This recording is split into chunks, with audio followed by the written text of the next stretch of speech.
unboxing is Sari-Sari Summers by Lynnor Bontigao.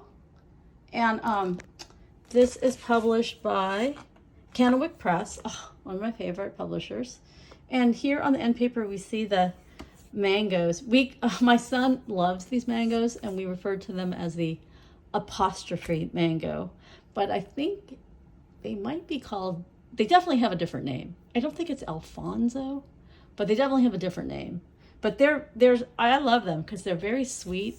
And also sometimes like the other type of mango that's red can just be too large. And these are like the perfect size for like a single serving. And I was excited because, I just feel like there's not enough Filipino children's books out there, period. And I know Lynnor writes, this is not her first book, let's just see. She's written Jack and Ague, and You Are Revolutionary. And so this is her debut as an author illustrator. Is it mostly picture books? Or is Jack and Ague, is that middle grade? I can't remember actually.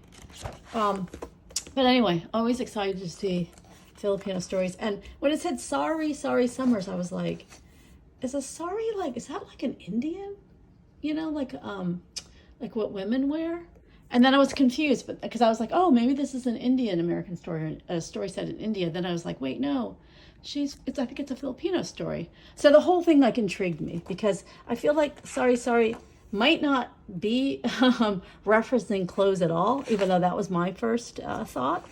But it also might, oh yeah, so it looks like it's something else. I don't even know if I'm saying it right. Maybe this is more like a convenience store, that has a little bit of everything.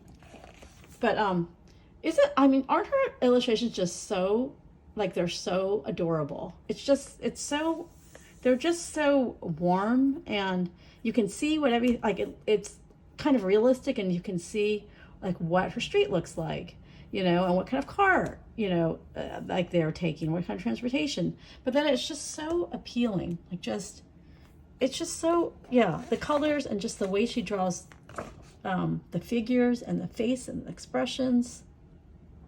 I thought it was great.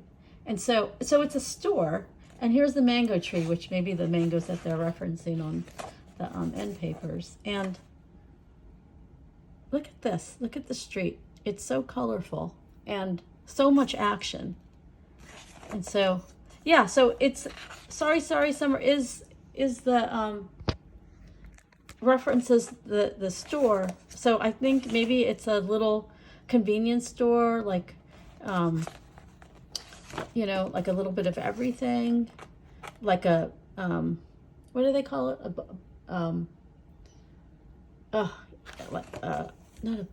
What is it? A bodega. It's kind of like a bodega, but like Filipino, but like in the Philippines.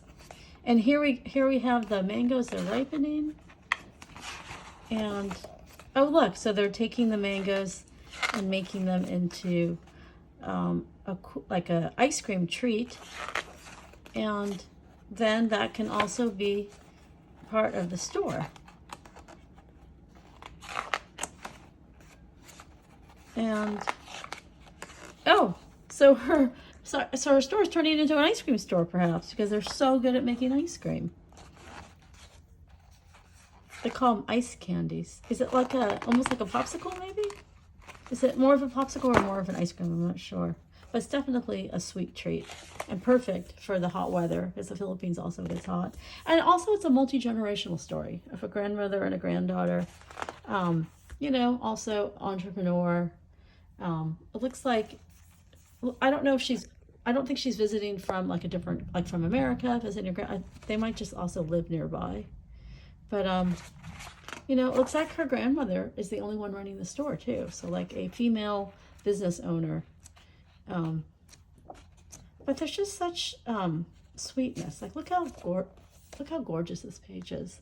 And then you kind of see the stuff that would be sold there too, which I think is so fascinating. Like I love going to different ethnic markets. I went to one Filipino store because we don't have a lot here in Boston, and I literally like didn't recognize anything. And I wanted to buy stuff, but I also didn't really know what anything was, so I was like kind of intimidated. But like here, you kind of, you know, it's like less, like you kind of like it's more clear what things are, so it's not so confusing. Because I know pancit is like the noodles. It's kind of like top ramen, but it's like not soupy.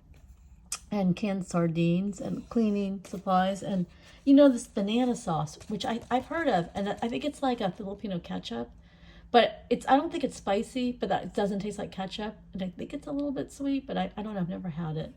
And toyo looks like, yeah, soy sauce, and this is a kind of, it looks like pineapple vinegar, and candies, and lapis, which is pencil in lapis, Spanish maybe? Sabon, that's soap. So they have like Spanish items, which makes sense. And toys and hair, like hair, you know, clips. And, you know, what if, like, it would be a really fun place to be at your grandmother's store. So anyway, thank you for Candlewick Press for sending me this book, and thank you for watching.